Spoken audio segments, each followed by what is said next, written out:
Everybody's been through the first part of this, so you hopefully remember. And so what is God communicating? Give the verse first, and then share remind us of what God is communicating. It's in Revelation 1, 2, and 3. Revelation 1, 2, and 3. And it's meant to be recap, so it's okay if you all should know the answer. You don't have to feel bad like you're spilling the beans, because that's what is. Okay, so it should be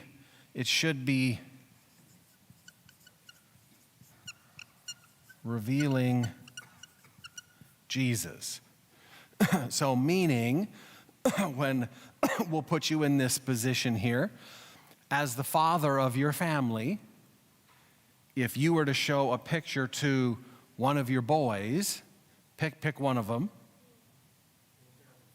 Okay? So if you were to, as the father, share something with Daryl, staying consistent with the principle, what would Daryl see? So I always think of, the phone. If you were the dad and you were showing Daryl something on this phone, what would he see if you were to compare it to like a picture?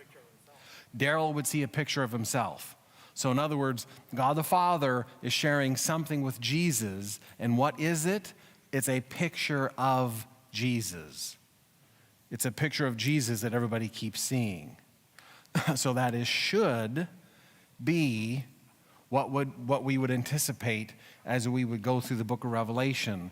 You should have the main theme, even if you're atheist, agnostic, or some other religion. Majority of times when people write their book, they put the theme at the beginning. This is what John is doing here. He's basically saying, as you go through his book, the theme should be revealing Jesus. This should be what you're getting.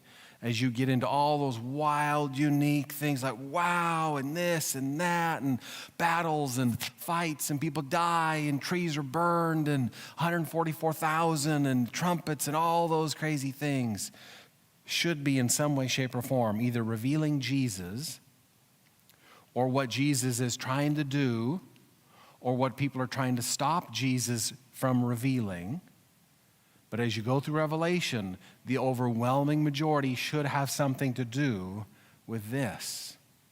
And if you spend great amounts of time in the book of Revelation and you're not stumbling on this, that wasn't their intent. Does that make sense? Okay. All right, so let's continue. Slip over to chapter 5. And let's see here. Ranjit, if we can have you read in Revelation 5, if you can read verse 1 and verse 7 for us. Verse 1 says, "Then I saw a stone in the right hand of the one who was sitting on the throne. There was a right hand inside the direction of the stone. It was sealed with 7 seals." Verse 7, "He stepped forward and took the scroll from the right hand of the one sitting on the throne."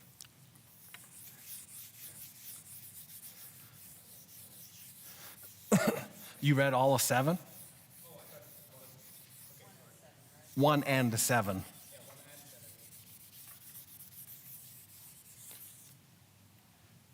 Oh, I didn't remember 7 being so short, so okay. He stepped forward and took the scroll from the right hand of the one sitting on the throne. All right, so what does Jesus receive from God?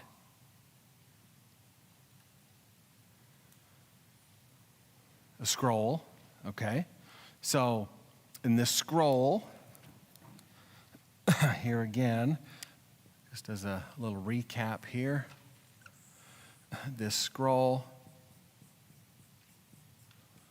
was like when someone dies, like a last will and testament. Say if the parents die and they give their kids stuff in their will, This is how this was shaped and designed back then.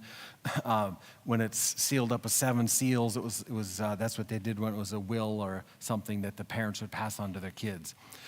And then as it gets opened up, as you then open these up, and then you open up the scroll. We'd call it a book. Back then it was rolled up, it was like a scroll. But as they'd open up all these seals, then you'd be able to see what's inside, and you'd get to see who gets what.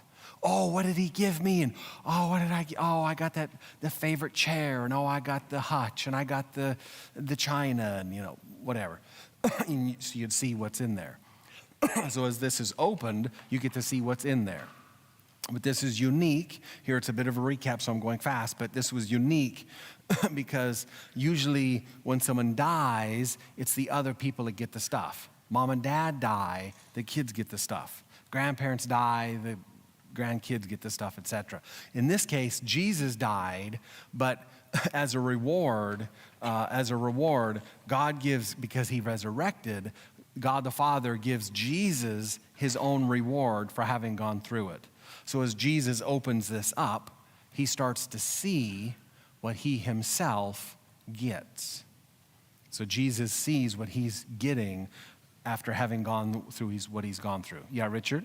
So you're saying the opening of the seals and the scroll is actually the symbolic form of the revealing of Jesus from the Father to Yes, because as you connect, and we went over this more in depth in Revelation, the 9 tools to interpret Revelation, that Revelation doesn't read like normal Western books. Chapter 1, 2, 3, 4, 5, Revelation skips and hops around.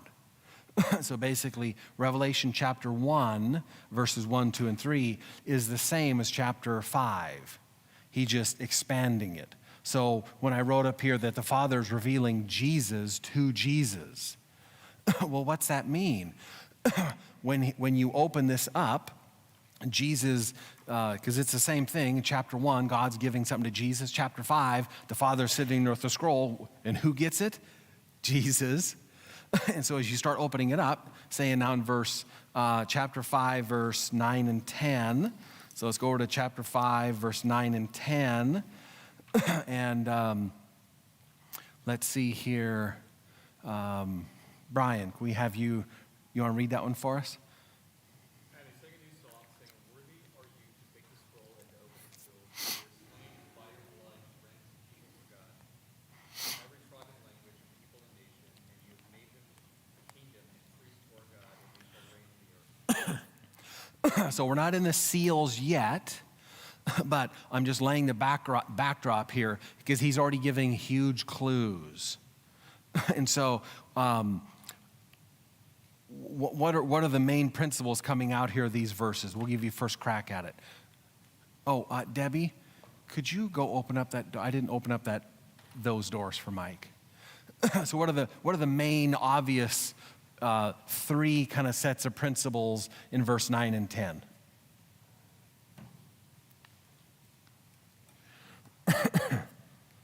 And you just give us one of them from verse 9.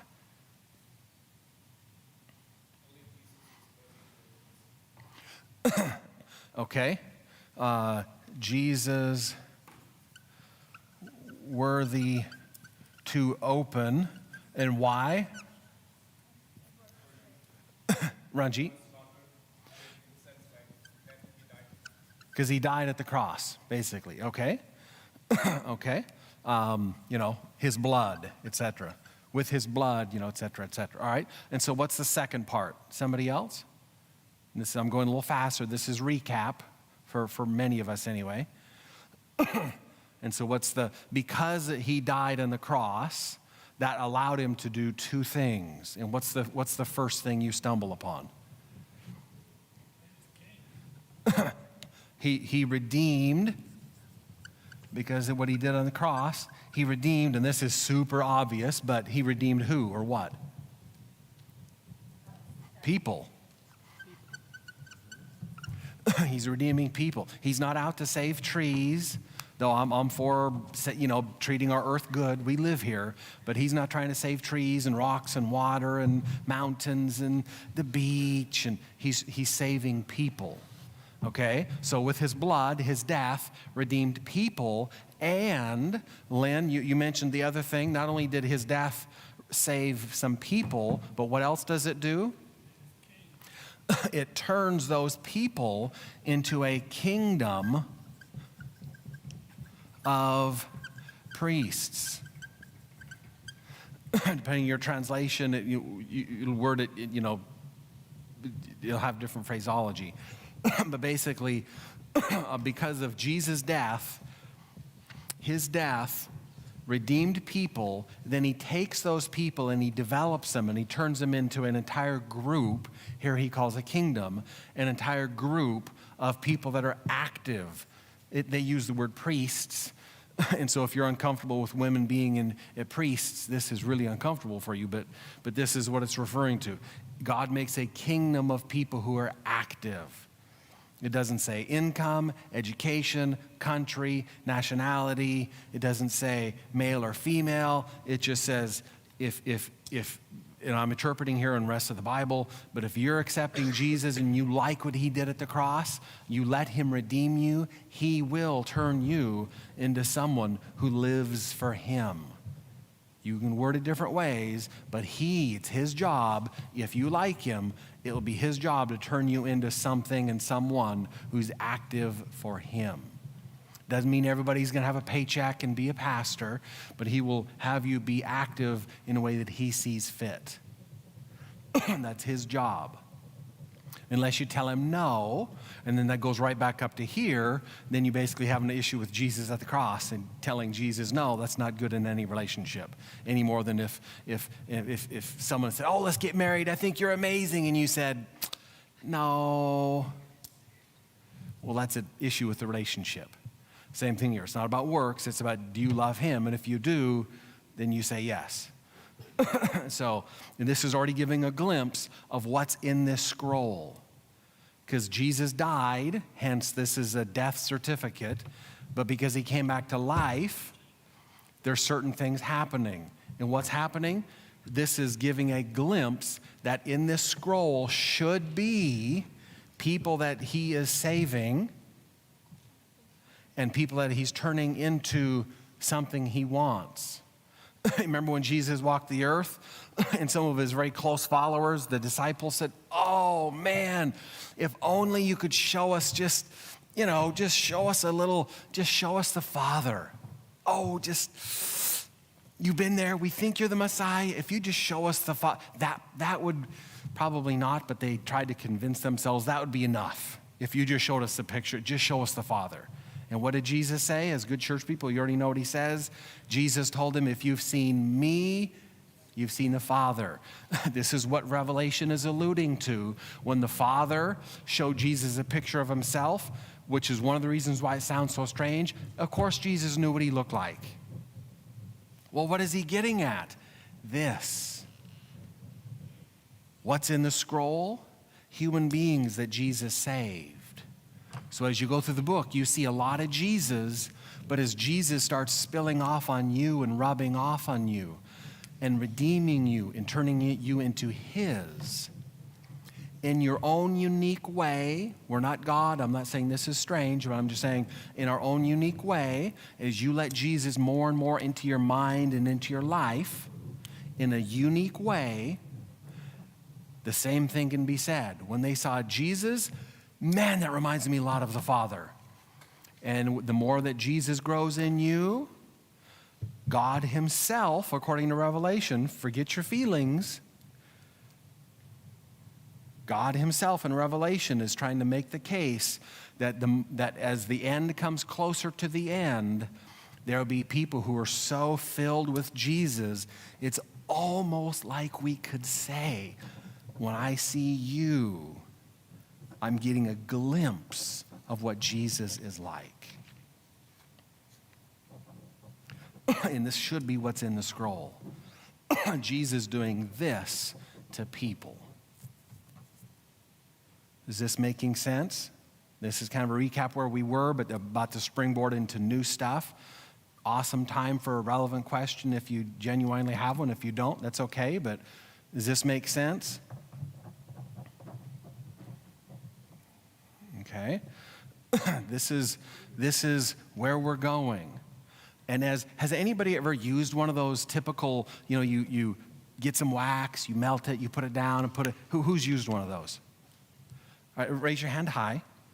Now, how many of you or anybody else have ever had to open one of those?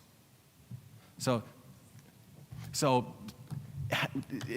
in a sentence or two, describe what it's like to open. Well, in the process, you ruin the seal, and it's obvious.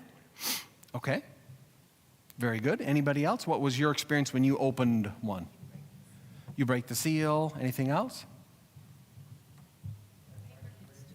Paper gets torn.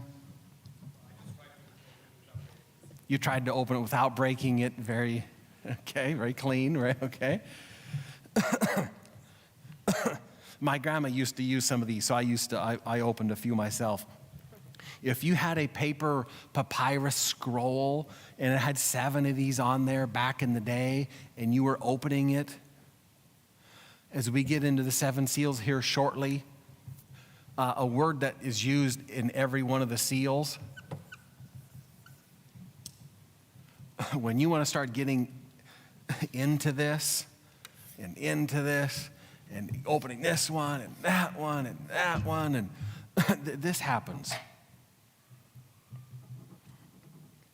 Listen, let me ask you another question here just to continue to get your minds thinking in the right direction. How many of you went through the Christ in Me series?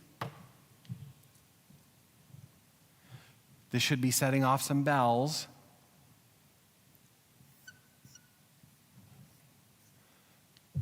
When you're thinking of what Jesus is doing, this should be relevant. And it happens a lot in the 7 seals. And God thinks it's a good thing. God thinks it's a really good thing. So, here again is a recap.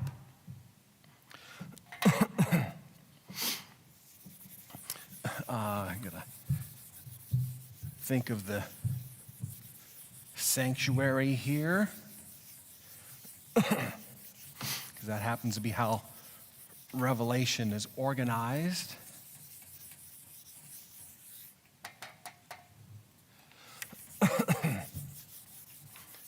Being a new board, this doesn't erase very well.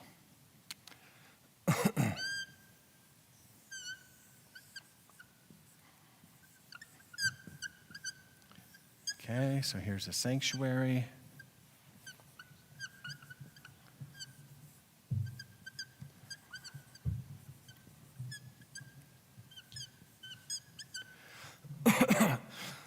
So we got 4 main sections here. Section 1 is the gate. Section 2 is the courtyard. Section 3, the holy place. Section 4, the most holy place. Now, if you want to get more insights, and granted, for teaching purposes, you can lay it out like this, 1, 2, 3, 4. But in real life and also in the Bible, things have a way of blending together, which is normal. But if you're really wanting to get to know more about 1 and 2, at least from John the disciple, you'd go to his book, being the Gospel of John. And in the Gospel of John, Matthew, Mark, Luke, John. In the Gospel of John, chapter 1, verse 29, John has that quote in there, "Behold, the Lamb of God that takes away the sin of the world." Because this is the Gospel of John, right here. And he's referring to Jesus as a lamb because his audience, talking to a lot of Jewish people, was they knew that the lamb was supposed to be sacrificed. And so his Gospel of John was introducing people to Jesus, this Messiah that was going to die for them. And so people who wanted to continue, here's where Revelation comes in place. And so in Revelation, chapter 1, 2, and 3, you will see they're at the end of chapter 1, Revelation chapter 1. Revelation chapter 1, verse 12, Revelation 1:12. I turned to see a voice that was speaking with me, and having turned, You would expect him to see the Holy Spirit or Jesus, because that's who's talking to him, right? But he didn't. He didn't describe that. He describes the 7 golden candlesticks. And that's the first thing you bump into. And as you keep reading, then he connects that to Jesus. You know, there's 7 branches, and he starts describing 7 different little pieces of Jesus' characteristics and qualities. And then he goes directly into the 7 churches. Not an accident. Okay? And then as you get to, and this one takes more time, but we've done it before. Revelation chapter 4. Revelation chapter 4, verse 4. Around the throne were 24 thrones. Upon the thrones I saw 24 elders sitting, clothed in white garments, having golden crowns on their heads. And verse 5, out from that very throne came flashes, peals, thunder, lightning, and there were 7 lamps of fire burning before or in front of that. And as you can see, on my chicken scratch anyway, the only thing directly across from this is that. And if you look in Exodus, there's 2 different references where it refers to this like a throne of God. Has 2 crowns there, one for the Father and one for the Son. And this piece of furniture is connected to the 7 seals. And so, and then you get chapter 5, what we just read part of, and you go directly into chapter 6. And now here, this is the altar of incense. I think you find that in Revelation chapter 8. Revelation chapter 8. The Lamb broke the 7th seal, and there was silence in heaven for about a half hour. I saw 7 angels who were standing before God with 7 trumpets. Another angel came and stood at the altar, holding a golden censer. So there you have the altar of incense. Much incense was given to him, so that it might be added to the prayers of the saints. And smoke of the incense with the prayer of the saints went up before God out of the angel's hand. And then the angel took the censer, filled it with fire, threw it to the earth, etc. There's here again, peals, thunder, lightning, and earthquake. Many times you'll see, as he's mentioning these pieces of furniture, he'll say thunder, peals, and lightning. And to me, it's God's way of saying, hey, stay awake, don't miss this. And then as you move into verse 6, verse 7, verse 8, etc., you bump into what? What major prophecy? 7 trumpets. Yeah, the 7 trumpets. Okay? So obviously you see where this is going. Then this one, you've got the Ark of the Covenant. As you'll see in Revelation 11, 19, the temple of God, which was in heaven, was opened, and the Ark of the Covenant appeared in this temple. And there was flashes, peals, thunder, and lightning, and earthquake, and great hailstorms. And then 12 and 13 and 14 give you more detail. And then in 15, he jumps back in again, back to that same scene of Revelation 11, 19, and picks it up in Revelation 15, 5. After these things I saw in the temple of God, the testimony in heaven was opened. Another phraseology or way to word it. And then 2 verses later, you get the 7 plagues. Then you get the 7 plagues. So we're almost to the end of our review here.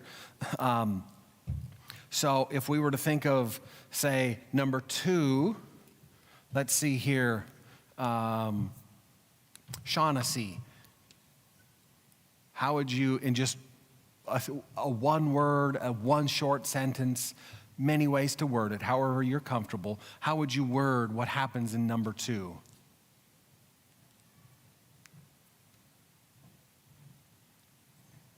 Sacrifice, okay, excellent. Theologically, they call it justification.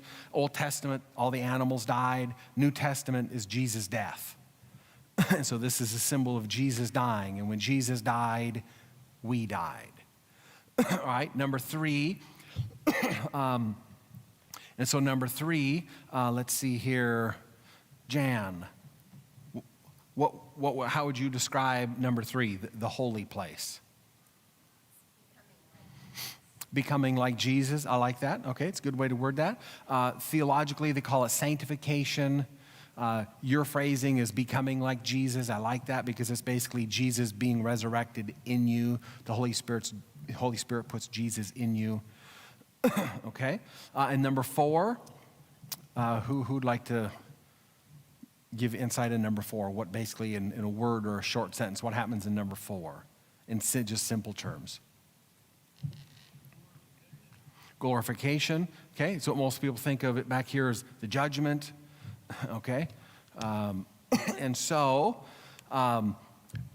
because everything in that room is, in the big picture, aiming at the same thing, in the little micro, it's pointing at, has uniquenesses and differences, but in the big picture, it's the same. And so, remind us again how you phrased number 3, Jan, the holy place? Becoming like Jesus. So, I liken these to guardrails. When my kids were really little, I think our church went bowling once, and so little kids, it's hard. The bowling ball weighs more than they do, So,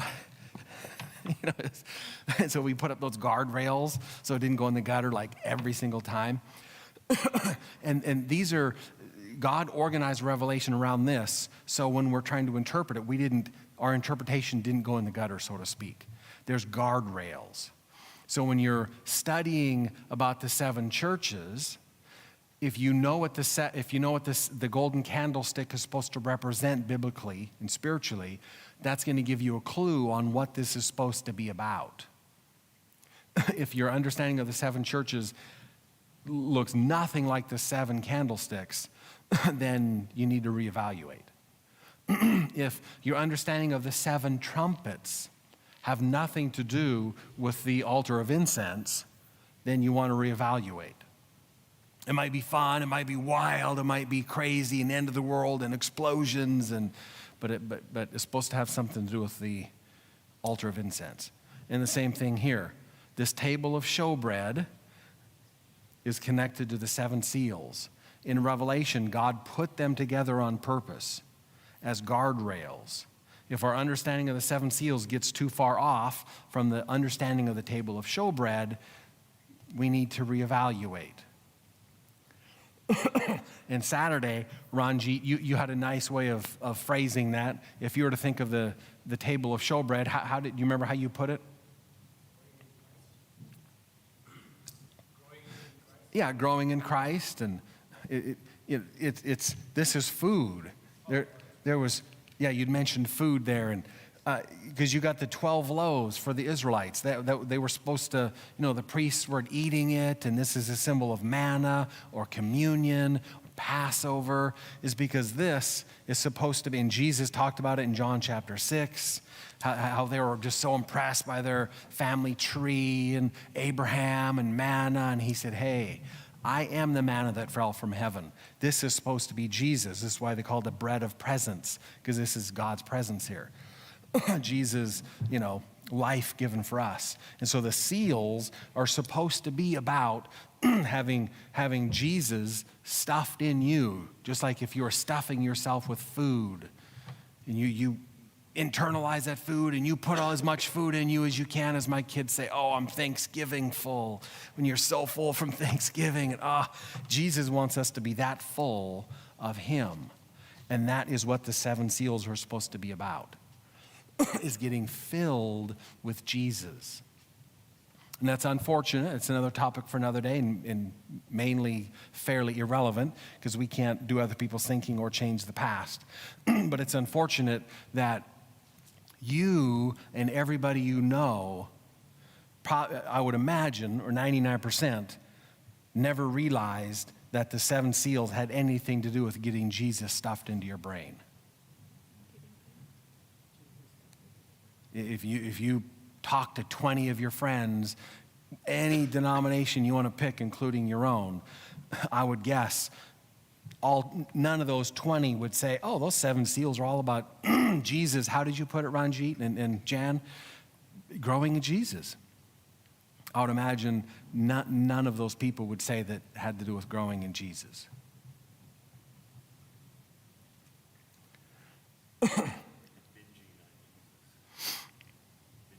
Yeah, it should be binging on Jesus.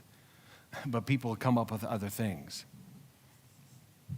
So before we transition again, does this make sense? I realize it's very different. Doesn't make it wrong. It's biblical. To me, that's the encouraging part, is to follow good biblical blueprints. This blueprint has been here for thousands of years. I didn't create Moses' sanctuary.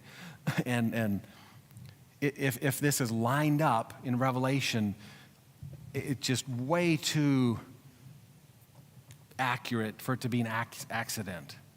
I mean, it fits too profoundly to just be what a coincidence. God doesn't do things accidentally or by a coincidence. And having gone through this journey, it is amazing how, that's actually correct. Because I've gone down the road before and I was like, oh my word, these dots actually connect. And the 7 seals really are about this. It really is. All right, so let's keep that in mind. Keep that in mind as you navigate through the 7 seals, because you'll be tempted more than once to come back and scratch your head and say, man, I don't know. All right, so we're now on should be on page 5, because you've got the booklet there. The others, this has been a recap. So page 5, just to hear again as a recap, these are the 9 tools. The Bible's its own interpreter. Every Christian says it. Most churches say it. All I can say is to encourage you to be one of those rare Christians who actually do it, especially when you get into the book of Revelation. Make sure you're someone who actually uses the Bible to interpret itself. You don't need to look at a magazine, television, YouTube, none of those other things. The Bible has the answers. Because as I alluded to earlier, which would be interpretive tool number 3, Revelation, depending on your translation, is approximately 90% symbolic. Well, the question is, how do you know what the symbols mean? John just borrowed them from the Bible. Today he had to be sued in court because he was a plagiarist. He literally just said, Moses wrote this, and Ezekiel wrote that, and David wrote this, and he just copied the Bible and plugged it in and named it, the book of Revelation from John. But he just copied and plagiarized 90% of it based on the dreams God gave him, because God was not stupid. I'm going to give him dreams and then encourage him to go take the wording and the phrasing from the rest of the Bible. Why? So when we, all these years later, want to find the answers, we don't have to guess. We don't have to, Lord, if you just give us a dream or a vision, we can actually just go back to our Bible. The answers are right there. So number 1, the Bible is its own interpreter. Number 2, we already covered as well. Book of Revelation reveals Jesus. That's the main point. Number 3, Revelation is about 90% symbolic. Number 4, that when your 4 changes take place when you're looking at the symbols of Revelation, is that the literal becomes symbolic. So like in the Old Testament, you're looking up Babylon. That's a literal town in the Old Testament. There was a literal town in the Middle East. Well, now in the book of Revelation, that word Babylon now becomes a symbol. In the Old Testament, if you were in Babylon, you'd say, are you on Main Street or Broadway or 2nd Street? Where are you at in downtown Babylon? Today, you're not literally in Babylon. It's a spiritual thing, and you can be spiritually in Babylon and confused anywhere. It could even happen in America. Point number 2, the local becomes universal, as I also kind of alluded to earlier. Though Babylon was a local, literal place, now it can be a universal principle applied to anybody, anywhere. Though the wording stays the same. And the idea is right now they're trying to be teaching spiritual principles. Tool number 5, concepts in Revelation repeat and enlarge. And the sanctuary gives meaning and structure to Revelation, like we looked over here. The number 7 represents completeness and resting in what God created. We'll look at that again here either today or next week. And the 7 churches, 7 seals, 7 trumpets, and 7 plagues are organized in a chiasm that we went into last time a little bit, which we won't this time. And Revelation continues to address the big, overwhelming question on everybody's mind, whether they realize it or not, which in many in our denomination call the great controversy. Revelation addresses that issue, which also encompasses the judgment, which is highly misunderstood. All right, so for you, we'll be on page 6 now, and we'll be starting to interpret. So if you'll open up your Bibles to Revelation chapter 6, Revelation 6,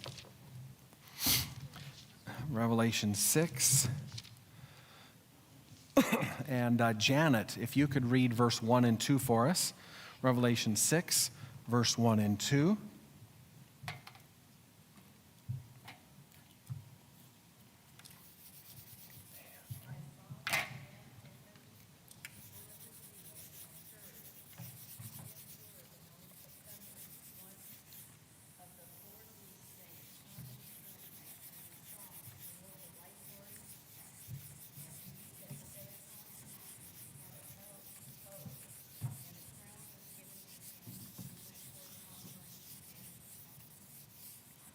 Okay. So, if you were just going to take verse 1, Janet, what do you think are the symbolic words that would be worth our time interpreting the symbols? Which words would you pull out just in verse 1? Okay, so you'd want to know what lamb means, and you'd want to know what seal means. Okay. Anything else in verse 1? Or okay. Okay, the 4 beasts. Okay. Okay. So white, and is that in verse 1 still? Oh, okay, well, we'll let you continue. So white, horse, and crown, and bow. Okay. Okay. And conquer. Let's see if we missed anything here.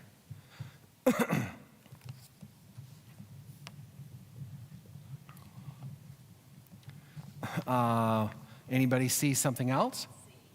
Okay, come see. Okay, so break.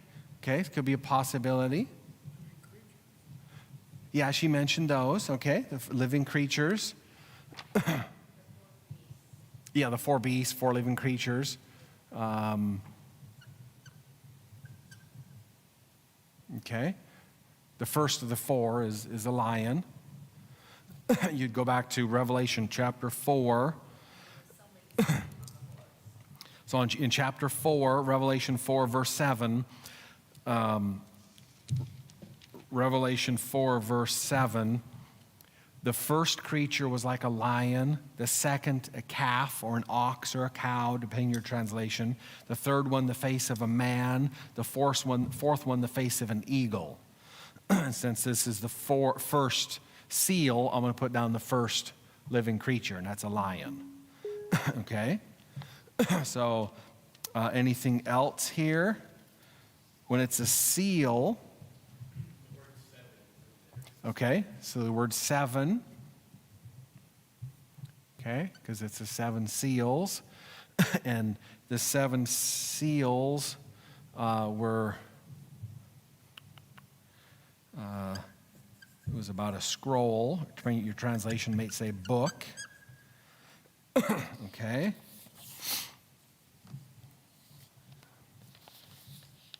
I think that's all of them. That's the majority of, if we get these, we will understand where we're going. So, let's try this. What do we got here? 1, 2, 3, 4, 5 tables. So let's have this family affair. Have you guys look up the number 7. So be good, be thorough, because they will be resting on your research. They won't look up 7, just you guys. So they'll be counting on you. All right, so you do number 7. Cynthia, Brian, Ruperto, if you guys look up lamb. And those who are kind of in the distant sections, if you want to join one of the tables, that's okay. And so the table here with you, Cynthia, if you guys want to look up lamb. Janet and your crew of courageous ladies, if you'd look up the word lion. And Lien and your table, if you look up the word seal, or let's see here, look up the word, seal. And Richard and Daylin, if you look up the word bow. And Michelle, the other Brian, Mike, Ranjit, Sangeetha. Do you guys want to join the table, or you want to kind of be your own tableless table? You'll be your own tableless table. So let's have you do white. So Higginbotham, Michelle, Mike, Ranjit, Sangeetha, you guys all look up white. Many of those, because I gave you a little recap in our ending of our last study. So if you remember that, that should help you. Now remember those 9 tools. Let them be your friend. Oh, and so I don't forget, next week, bring a concordance. If you have those old-fashioned, you can get them new for like $10. Young's concordance, Cruden's concordance, something like that, has every word in the Bible. The little ones at the back of your Bible usually don't have very much. But if you have a laptop with a concordance or your smartphone, that's fine too. But it helps in this study if at least 1 or 2 people from your table brings a concordance every time. Or if you have one in your smartphone, I could care less how you get it. But it's easier for you because this time I'm having you look up a lot more. And if you don't want to miss a reference, because you don't know which one's good or which one, that's the best reference if you just kind of skip. So it helps to have a concordance, at least 1 or 2 in your group. And to cover more ground, better ground, quicker ground, it helps to have like one person, say for example, Debbie can look up the words and kind of discern, this isn't good, look up this one. And then she can tell other people to look them up and then, research it and go through it. So find a way where you work together instead of alone, work together. And, and here, I know I kind of already set you on start, but put it on pause. This can help you. This is so important. I almost would encourage you to have 2 people at every almost would encourage everybody have 2 people at every table or every group to be the almost unofficial designated people to remind your group. Now, what's the big picture of Revelation, Cynthia? Revelation should mainly be revealing Jesus. And we also covered many, many times, hang on. We've also revealed many times that since the table of showbread's in the holy place and is connected to the 7 seals, the table of showbread, or in our case, the 7 seals, mainly should be revealing what, Sangeetha? Loud for everybody. The resurrection of Jesus, as your husband said last Saturday, being stuffed inside of us.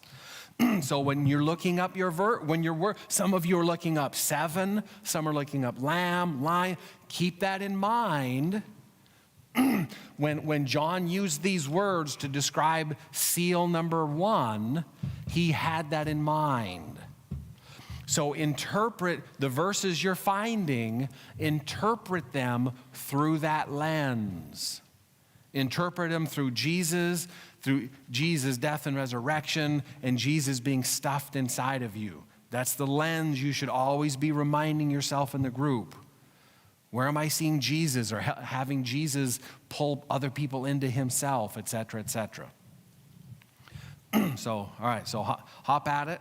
And also keep in mind, it's not always the case, but many, many, many, many, many, many times, the first time that word is used in the Bible might sound really crazy, but it has some very useful significance. So just keep prayerfully trying to find the interpretation. Yeah, Ranjit. Then you can use it, certainly. Yeah, because it's a bit of a recap, and there's absolutely, yep. We'd call that wisdom, yes.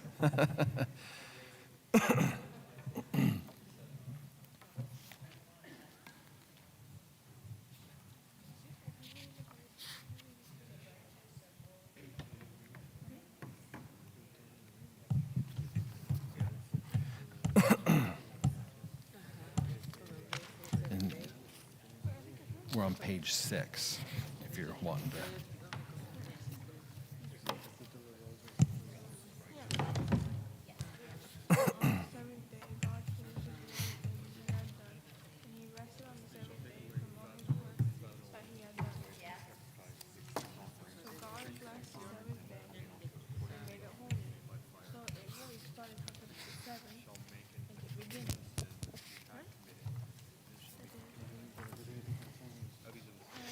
Yeah, where you're at right now should be about page 6 or 7, depending on what your symbolic word is.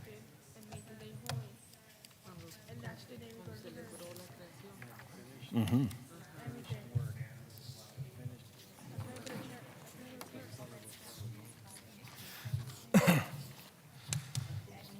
Oh, we can if you're willing. Is that the whole thing? No, this is just part of it. It'll be like 22 pages long.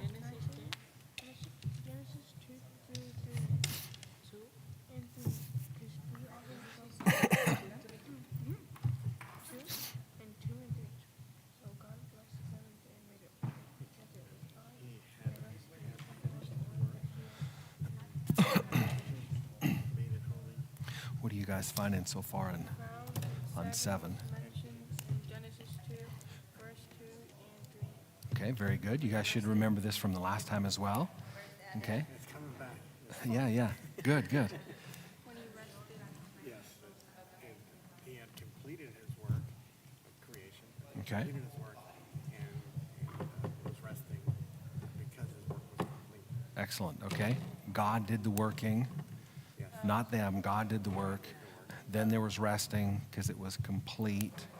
Okay, very good. You're getting many of the elements there. Okay, could be a couple more. Squeeze just a little bit more out of Genesis there, and then it's helpful to find other places in the Bible as well. But that's the most useful one. Yeah, very good. Yeah, that's automatic. One in Isaiah kind of like that a lot too. Mm-hmm. Absolutely.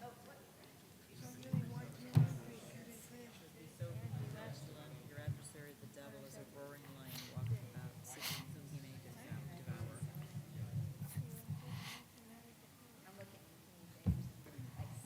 So you were explaining something before when we were taking the class about a working have both meanings.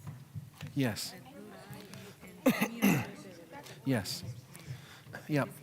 The roaring like a lion and looking at the enemy. What verse are you in? 1 Peter 5:8. Oh, okay. Yeah. That way it's like an enemy. Is the enemy trying to Yeah. Jesus? But on the other one, But on the other verse says the lion. Mm-hmm. righteous and bold and very But we would know that context, because it has to do with the table of showbread, it has to do with trying to get Jesus in people. The 1 Peter wouldn't be useful because Satan isn't trying to get people in Jesus. So that's how you know, oh, well, this isn't referring to that. So the text I looked at, the righteous are the courageous and daring. Okay? And so, say Proverbs 28:1. Righteous are bold as a lion, courageous and daring. okay? That's not one of the stronger references. That's not one. Well, it wouldn't be for me, but you could still get there, which is more interpreting. If you were to say, who's the most righteous person you know, who would that be? God. And who's the most courageous person? God. So, I mean, it still works, but there's ones that are more clear. We didn't bring our concordance, so I'll use the one in the back. Yeah, yeah. Yeah, that's the challenge with the ones at the back. They're pretty limited.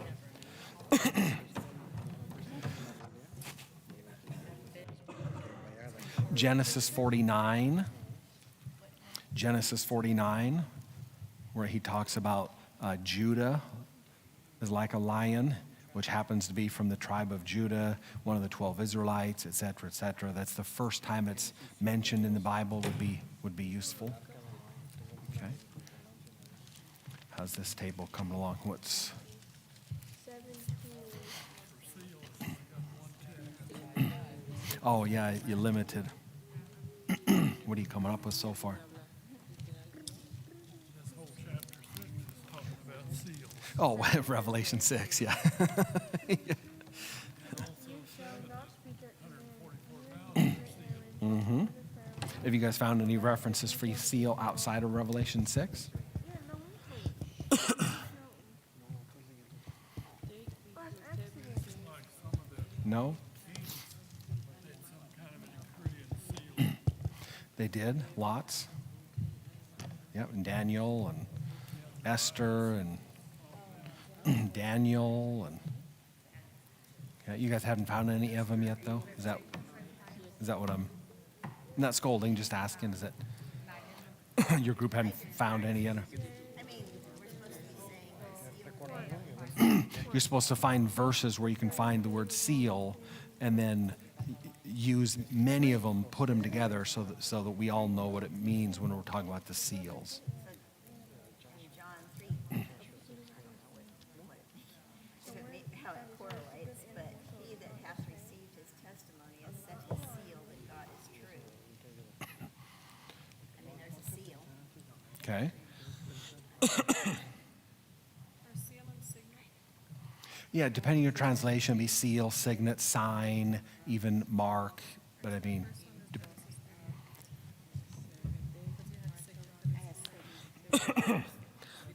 it was Genesis. What you say? There's the one before that even. Between Cain and Abel, something crazy happened between Cain and Abel, and it was so crazy God himself stepped in and said, hey, I'm going to put a sign or mark or a seal or a signet. So it happened way in the beginning between two people who are professed believers. Quite a coincidence.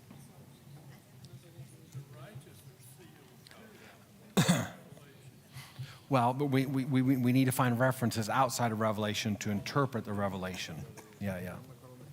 What was your guys' word here? Bow, is it? I'm trying to remember. Is it bow, your guys' word? What are you guys coming up with? God is a righteous judge. God displays his wrath every day. If he does not relent, he will sharpen his sword and vengeance. Okay, so this is God's power and judgment. Okay.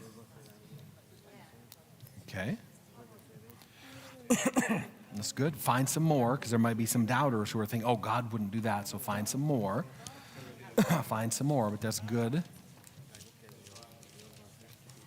How about you guys back here, Ranjit, and your tableless crew here?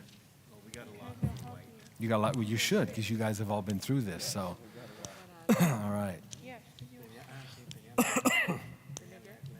All right. Does everybody have at least? Most people have. Do most tables at least have 2 references? Okay. So, which group would like to go first? Any volunteers of which group would like to go first? Or should I? All right, you guys. So the people online would like to make sure they can hear your great wisdom. So, now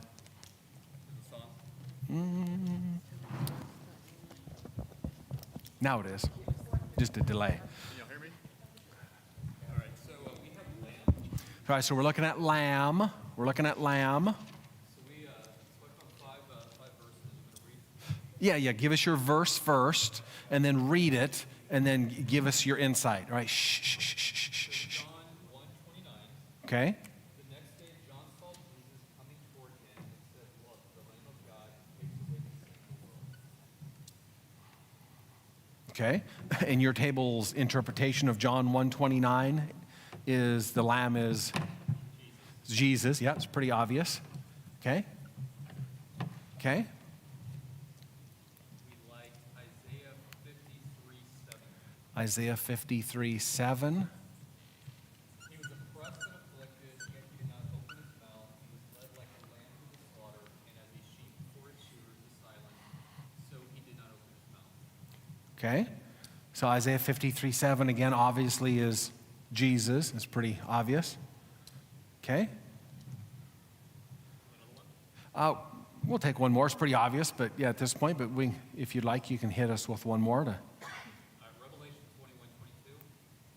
I did not see a temple in the city because the Lord God Almighty and the Lamb are its temple. Okay, Revelation 21:22, again referring to Jesus, okay? And there's many more in the scriptures. Obviously, the scriptures are full of Jesus, the sacrificial lamb, being the Messiah, Christ himself, etc. Okay, very good. Now, just for example, if you looked up lambs, sometimes a lamb is just a lamb. You know, David was out tending his lambs and, you know, et cetera, et cetera. But if you continue to look at enough references, you're going to find some very prophetic cases like these where the lamb is referring to Jesus, okay? So as we're in Revelation, the 7 seals, when it's talking about the lamb there, you can, in a sense, write a pencil through it and put in Jesus. Because you know in Revelation 6, 1 and 2, that's referring to Jesus. Which is why in the beginning I said going literal isn't the best way to go, because in Revelation 6 and opening up the seals, you're not going to see a lamb with his paw opening up this scroll. It's Jesus doing this. All right, so next we'll come over here. So we're looking up the number 7. Yeah, it's on. So we went to the very beginning of the Bible and looked at Genesis 2:2. Genesis 2. Story of creation. Genesis 2, verses 1, 2, and 3. Okay. And the big takeaway there is that by the seventh day, God had finished his work. So God did all the work. On the seventh day, following that work was rest and a blessing. All right, so God did the work. And then what else did you discover there? That God blessed. So God did the work, Yep. and then God blessed his work. Okay. Yes. We found a few more verses. Well, stay here first. There's more here. So God worked, God blessed his work, and then what else? And rested. And then God rested. Okay, anything else? No, I think that's all we found there. Okay. Anybody else remembering from their... Okay. God completed his work. Okay. And a lot of people, what's a different word a lot of people like to put in here that's not in there? Perfection, but that's Perfection. It's not there. God is creating something here. And when God's creating, he's at work. On day 6, what did God create? People. They didn't do any work. God was the one working. God was creating. God set that work aside. God rested because God thought God did a good job, and God did a very complete work. Some might say a mature work. Okay? There were 2 other instances that we found. One of them was in 2 Kings. Well, David knows the verse. hang on. Anybody see anything else here?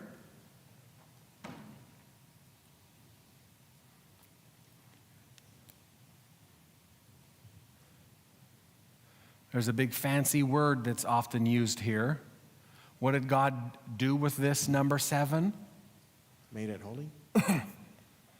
Sanctified, made it holy, which just simply means set aside for special use. So now interpreting this, because this is the 7 seals, I already spilled the bag in the beginning and basically told you what should be in the scroll. And what should be in the scroll, Cynthia? Jesus, and Jesus should be doing saving people. So just like here, when God on day 6, before Genesis 2, 1, 2, and 3, God created people on day 6. Hours later is day 7. So what happened in days, before that? God had created specifically people. That's the crowning jewel of God's creation, was when he did all that work and he created something, the most amazing thing was, I created people. They're kind of in the image of God. Not the rocks, not the dirt, though he made that too. The main thing is he worked on creating people. And he's going to bless them. He's resting because he's already done it. He does a very complete work that he finds to be very mature, and he sets that work. What was the work again? Of creating people. He set them aside for something very special. This is what he's referring to in the seals. This is what he's referring to in the seals here. That he's working towards accomplishing something in that first seal, in the second, etc., in the 7 seals. Okay. Your next reference? Was 2 Kings chapter 5, verse 14, and this was 2 Kings 5. Chapter 5, verse 14. 2 Kings chapter 5, verse 14, okay. and this was Naaman, who was told to dip in the river Jordan 7 times, and when he did that, his flesh would be healed. Okay. So the concept there of being saved, being delivered by God, not because of what he did, but having trust in God. Okay, so if you basically obey God, you'll be clean. Yes. To oversimplify.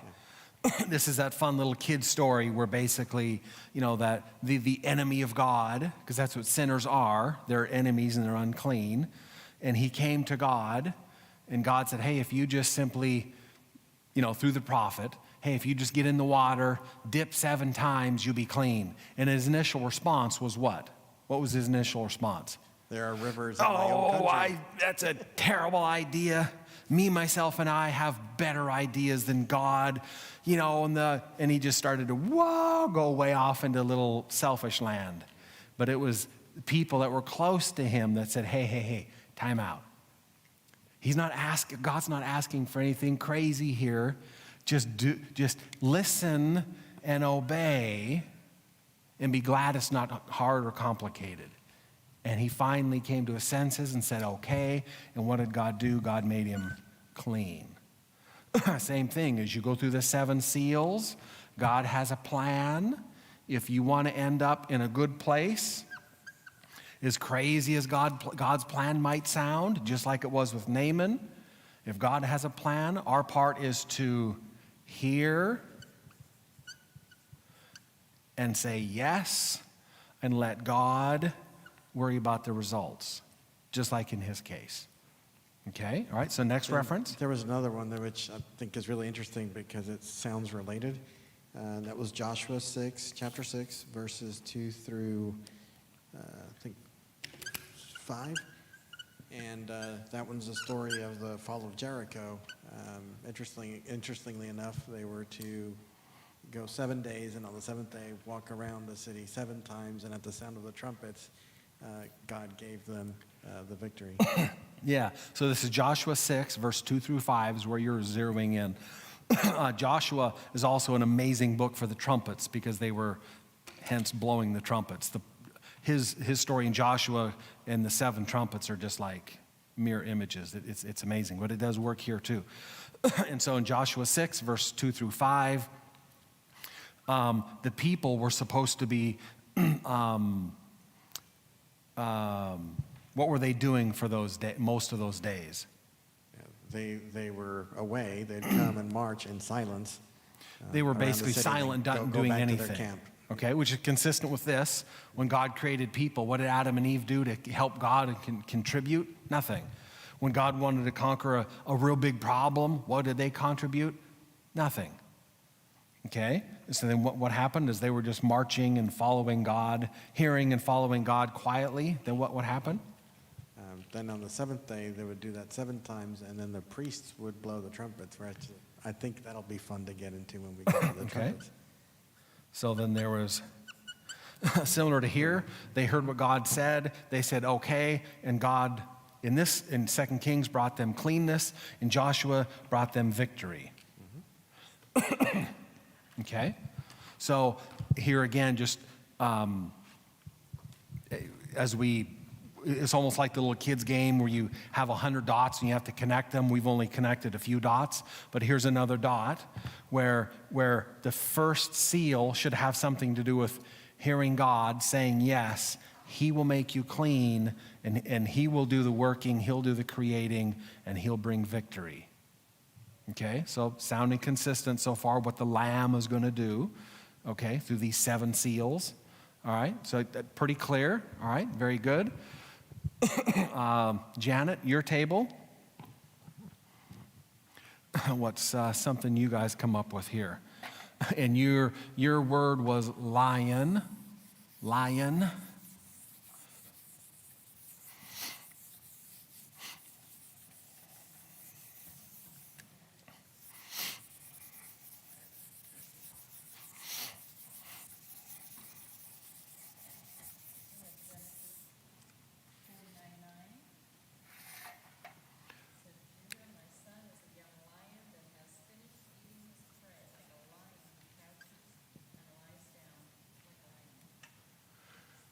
Okay, follow it to go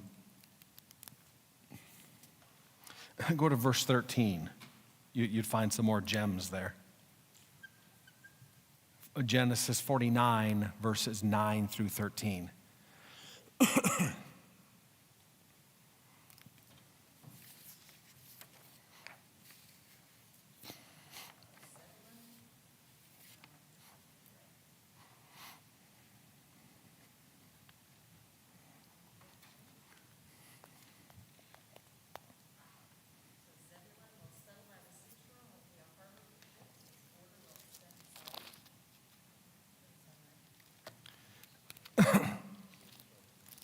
Same chapter, the same chapter you were in, just keep reading the same verses. More. And 10 and 11 and 12 and 13. So verse 10 says, the scepter will not depart from Judah, nor the ruler's staff from his descendants, until heaven has the one to whom it belongs, the one whom all nations will honor. He ties his wolves at the great time to the great time, holding his donkeys with choice of vine. He washes his clothes in wine, his robes in the blood of grapes. His eyes are darker than wine, and his teeth are whiter than milk.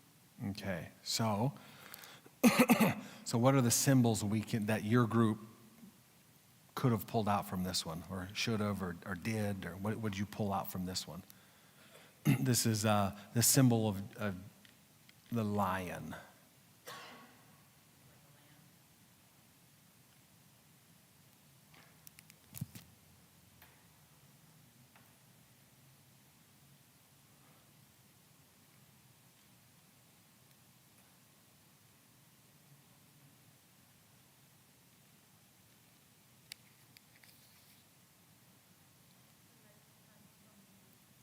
What's that? Okay, so yeah, comes from Judah.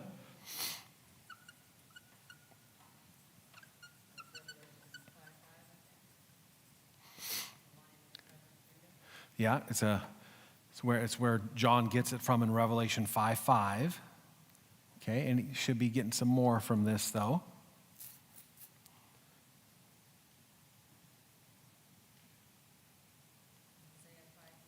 No.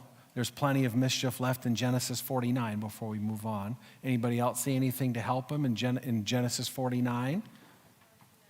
Verse 11, Sangeetha, okay.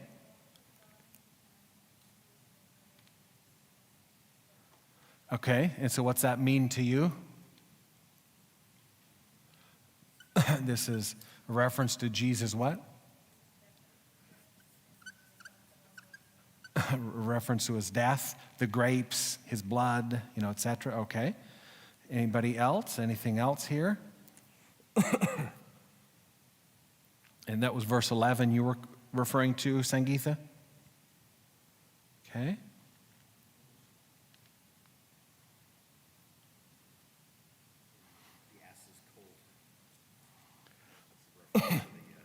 Reference to Jesus entering triumphantly with a donkey. Okay, very good. And what verse is that? 11 also. Okay. Which is the very reason why Jesus did it when he was entering the city, and the disciples were like, "What are you doing? What's the big deal?" He said, "I have to fulfill prophecy." Well, which one? Genesis 49. Yeah, okay. Anybody else?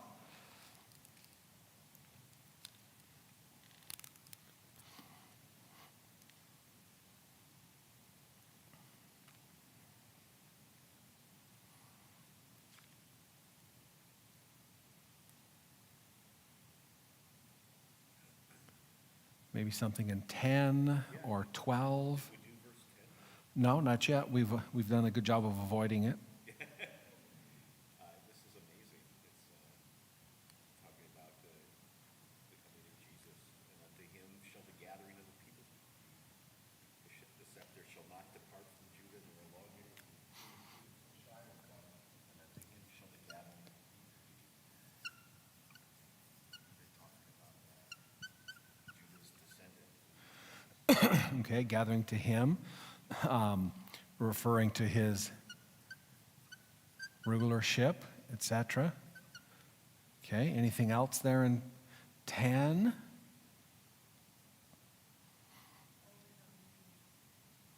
What was that?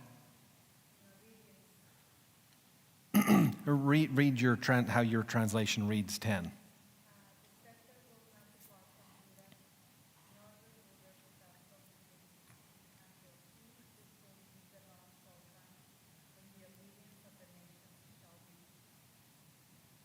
And the obedience of the nations shall be his. Okay? And so what's your added contribution? Obedience, okay. Okay, so we consistent with what some of we had earlier. Okay, anything else in these verses here?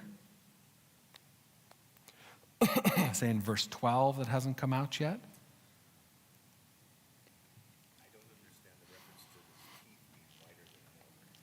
Okay, anybody understand? Well, that's the phrase. Anybody understand what he's trying to allude to here in the teeth being whiter than milk?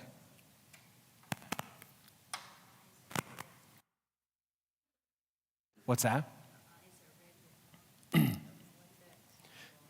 The eyes being red with blood, this is referring, with wine, this is referring to his death.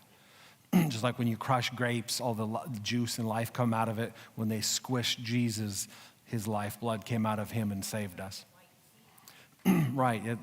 Anybody have an insight on what the white teeth might symbolically? Yeah, Jesus' purity. Yeah, the whiteness is purity.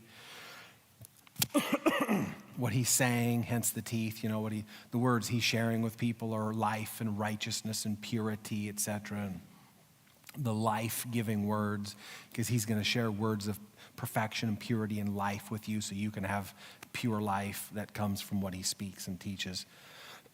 Okay? All right? Clearly referring to Jesus over and over and over and over. This is just a prophecy of Jesus that some of you alluded to. The New Testament picked up on a lot of this, and when Jesus was doing ministry, etc. Okay? Another reference you ladies found to Lien?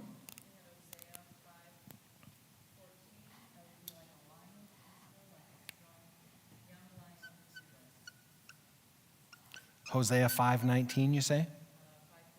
5:14. And what's your interpretation of it?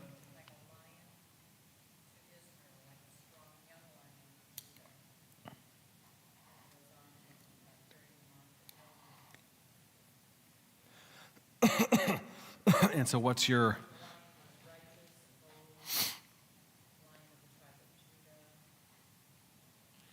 And so what does that mean to you?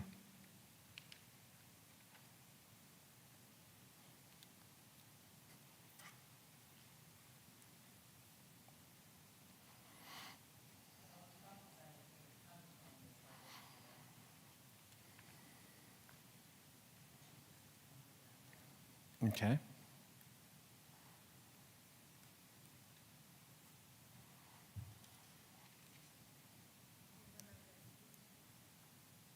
What's that? If in this verse, in this setting, okay, referring to rescuing.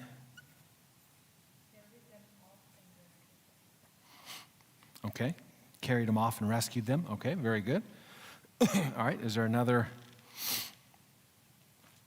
reference that was useful to you?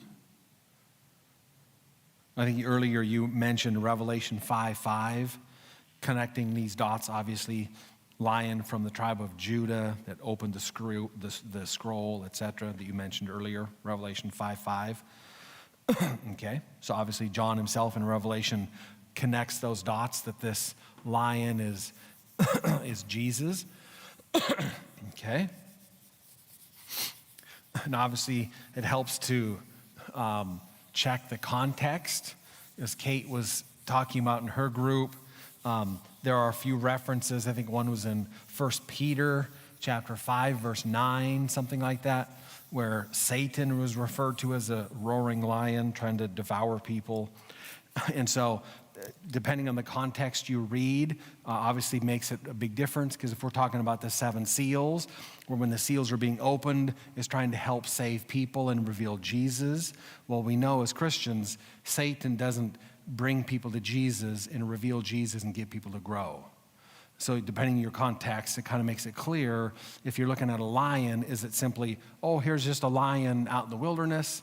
Or is it a lion that symbolizes Jesus? Or is it a lion that symbolizes Satan? So your context can help and dictate, what it's trying to interpret. All right, so let's look at the next one here, which I think, let's come to this table here. Richard, give your table till next week to do some of your homework. So we had bow. Your word was bow, okay. Okay, God's power in judgment has to do with bow. And what was, you had some references there. Yeah, the first one is Psalm 7, verses 11 and 12. Psalm 7, 11, and 12. Okay. Yeah. God is a righteous judge, a God who displays his wrath every day. If he does not relent, he will sharpen his sword, he will bend and string his bow. Okay, so this is God himself shooting, being depicted as the authority and the person who's initiating this bow. Okay?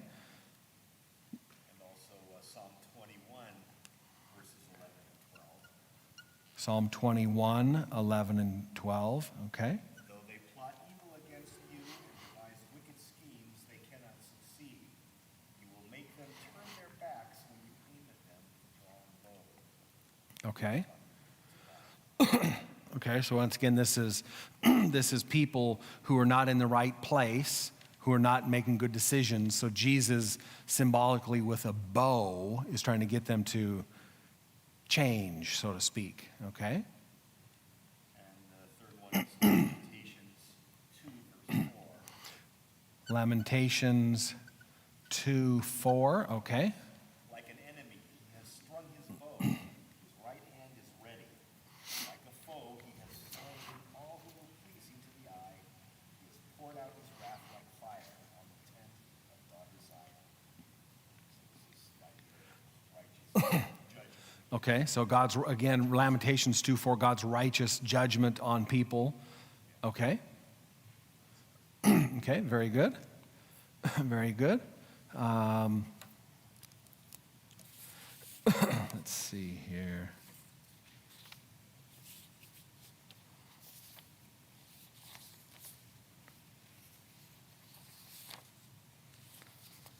Okay. Let's see. All right, that is our time. So those, if I like the group who was white and the group here who were seal, you can, I think you guys already did that, remembered and or used your notes from last time, which is good. You guys could take a hint from them and use your notes from last time, because in the last seminar, you should have those notes for seal, sign, or mark, so it's greatly speeded up for you. And next week we'll pick up here and then assign more words, go through them, and then we'll start putting all these words together so then we can come up with one clear little statement of what's happening in the first seal. Any questions or comments about what we're doing so far here? And I'll have booklets, more booklets for everybody next week. Questions or comments? Yeah, Richard? So we're taking Revelation of Jesus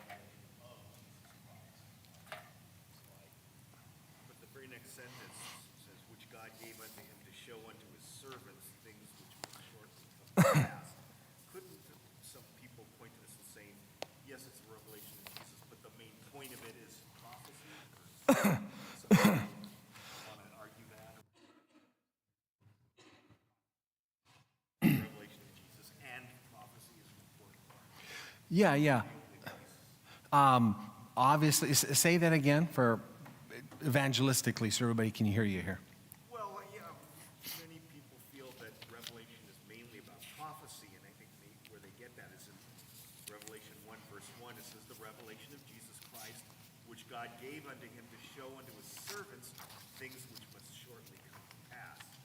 So it sounds like, yes, God as the Father is revealing Jesus, but the main reason he's doing it is so that you'll know with the prophecy that's coming. Yeah. So I would say the majority,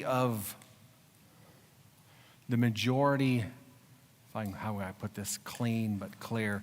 The majority of people would think, and you're just asking the question, but majority of people would think, if I can play prophet and try to guess what everybody's thinking just based on my experience, the overwhelming majority of people in and out of the church, and you, in my opinion, name any denomination, including our own, the overwhelming majority of people would think that, yes, Revelation is about end time stuff, period.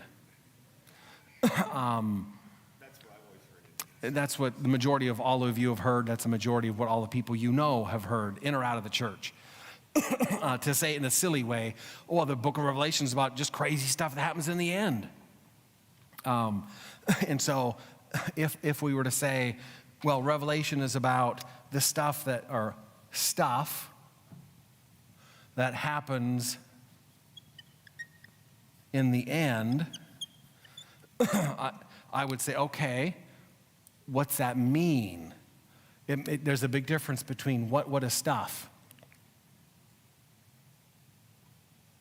So is this stuff that happens so Jesus can, have his second coming and you go to heaven? So what's the stuff that has to happen? You need to know some stuff so you'll be ready. The Lord's coming. Are you ready? Many of you have heard those kind of talks. So the stuff that's happening has a lot to do with you and your behavior. And according to the scriptures, when something's about you and your behavior, that's called works. And I don't have to be a prophet. I know how that ends poorly, and you're lost. And that's where many people go. So I would say these words are in Revelation, but I'd say, what's that mean? What's supposed to happen? Your good behavior, so then you can be savable. You're supposed to know a bunch of head knowledge about some big bad other church who's going to make you do something you didn't like to do. Neither of those things have to have necessarily anything to do with Jesus. So I would say, yes, there's stuff that has to happen, but I would say what that has to happen is Jesus revealed, according to Revelation, in me, because if we don't get a good picture of Jesus, how do we know if we like him or not, or we'll be in heaven? Or how can you share Jesus with them if you don't really have a good, clear, clean, crisp picture of him? And just my opinion, just as being a human and what I do for work, majority of people in or out of church don't have a clear picture of Jesus. So why would it be so surprising the majority of the world isn't in any church? Because most of them haven't seen a good picture of God. Their picture of God is, your church wants our money.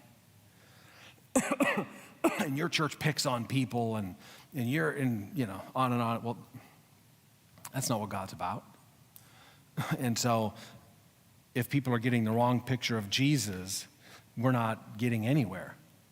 We have to get a good picture of Jesus and then have people like him so that he can live in us, so we can share it appropriately, lovingly, with balance. To me, that's the stuff that has to happen, is Jesus has to be revealed, because as we covered in other seminars, here again, in my understanding biblically, which here again, majority would disagree with, but majority disagree with Jesus, so I'm okay with that. But my understanding is when you talk about the judgment, the judgment's not about Michelle or Ranjit or Mike or Mark. The judgment's about God. And in my understanding. And that's something that Revelation addresses as well. And so if the judgment's about God, that has to be revealed. Well, is he good or is he bad? And then as he's revealed, then you get a choice. And then he gets judged through you. So that's the stuff that has to happen for God to be seen and dealt with and addressed properly. Whereas the other option, and you can call it anything you like, sounds horrible, but the opposite of what I'm describing, you can call it anything and have lots of different camps, but the other, going a different direction than when we're going, the focus is always on this.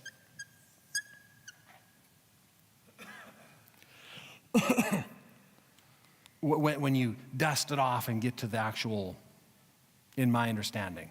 Whereas the way I'm trying to take us, it's about Jesus. It affects me, and good stuff happens to me. Like you were saying with Bo, he's wanting to get rid of the bad stuff because he wants us to be healthy, happy, and balanced. But the focus is Jesus. The other stuff typically has to do with, those people in that church. These people have to know certain things. These people have to know 28 doctrines. These people have to sit in church on a certain day. These people. And so, in my humble opinion, though the words sound the same, you're still in Revelation, you still talk about certain prophetic words, and it sounds good to throw out the word prophecy, but are you going to Jesus? Or are you going here? And I'm not saying you, but in my experience, they sound similar, But as you understand and apply, the two different directions are worlds apart. Because this one smells and stinks of humanity, trying to sound churchy and religious. And this is just Jesus. The actor to say, it sounds like you're saying if you get this right, you will automatically apply the mark of the beast. You will automatically be sealed in the forehead. As this family helped us see what Jesus creates, he's going to take care of what he creates. Here, boy, I need to know this, and I need to know that, and I better check this, and I better check that box, and how do I avoid this, and how can I that? And do we think Jesus doesn't know the future? We don't think Jesus knows how to navigate all of that? Whereas here, Jesus will navigate it, and there's definitely stuff to navigate. But here, I'm going to navigate. And I'll show Jesus when I'm judged. I'm not a big stinker. You can take me. I'm trying. That sounds a lot like me instead of Jesus. And if people aren't thinking clearly, they would think they sound the same. But if you live those two experiences, they end up in very different places. Jesus is not confused on what day to go to church. It's Luke 4:16. Jesus is not confused about being good and righteous. He was 100% perfect. So any discussion that someone mentions, Jesus is better at it than we are. I mean, you picked it. How about the end of the world? How about the only person that knows what's happening in 5 years from now, in 10 minutes, in 2 seconds? He already knows it. I'm going to try really hard. Well, it's the whole world, the majority is begging to go this way. I'm just one of those rare people who is trying to cry in the wilderness to say, hey, like John the Baptist, we might want to try this. Though I fully realize in the world, in our own denomination, that I am nearly alone. But I'm reminded that Jesus, after 33 and a half years of perfection in raising the dead, there's 120 people in the upper room. After 33 and a half years of perfection, we had more people in this church than Jesus had in the upper room. But he wasn't wrong.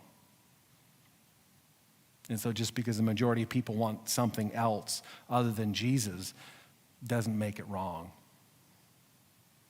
But yeah, the majority of the world is focusing somewhere else, in my opinion. Yeah. Any other relevant question before we close tonight in prayer? All right, let's close in prayer. Father in heaven, thank you for being so good and kind. Continue to reveal yourself to us. You are the great refiner. As you reveal yourself to us, you always find a way of getting rid of the bad and bringing the good. You always bring purity and cleanness and righteousness, not excuses for sin, but you bring holiness and amazingness. And as we discovered in Genesis 2, you set us aside for a very special holy use.